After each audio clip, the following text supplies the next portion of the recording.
What up, world? It's Maurice Marbury of Mo Better Publishing Productions, LLC, the media group I Deserve a Deal, in connection with Collective Minds, LLC, which happens to be the revitalization of Black Wall Street. For those of you who don't know, Black Wall Street was actually one of the greatest educational and economic infrastructures that ever existed on the planet. It was ran by us, people of color. I'm speaking to you about a new platform today. Well, they all are remnants of Mo Better Publishing Productions, LLC. A lot of people don't know. Some people do. A lot of people don't. They see me in today's capacity and don't know that it was a period of time in my life I was not always who and what it is that you see today. I was, but there was semblances. Like some people say, you can go from one, man, this dude go from 1 to 60 and don't mess with him. I was the guy that went from 1 to 1,000. When I learned to control and contain who I was, my morals, my principles, my standards, my values began to be higher as I studied spirituality. Guess where? In prison. So it's now 165 years to life.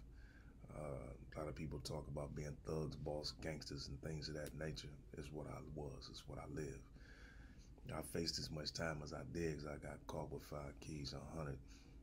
I got caught with 5 keys and robbed the people who came to stop me was the feds and DEA. I robbed the feds when I got surrounded. I kidnapped the DEA.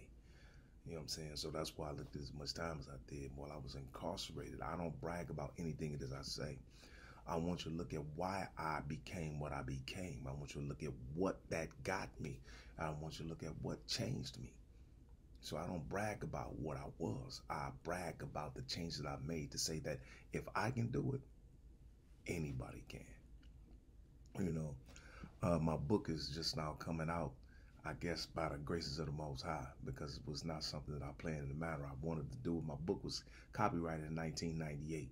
I didn't come home to 2004.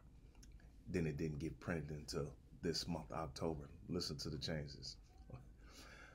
I came home October 12th, 2004, 18 years ago this month.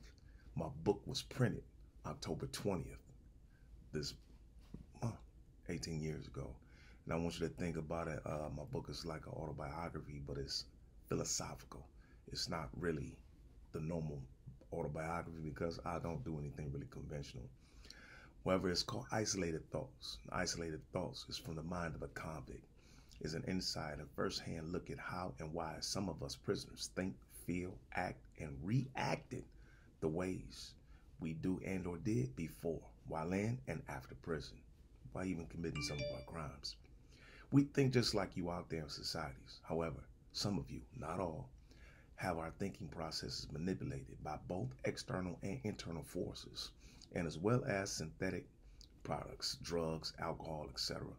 War, rape, abuse, mental, emotional, spiritual also play factoring roles. Another factor is our uncontrolled, unchecked, and or unlearned selves, trying to use anger for every situation, believing things like big boys don't cry, not understanding love and or the many emotions within self. The media and filmmakers have all projected the atrocities of prison life, but have failed to capture the intimacies of us ex-felons and ex-convicts whose minds have not been encapsulated by the systematic mental manipulation of thug life, the streets, nor prison institutionalization.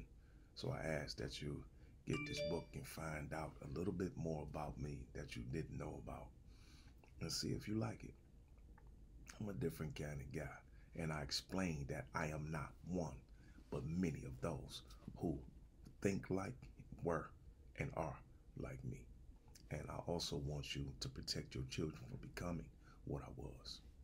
Thank you. Please get the book.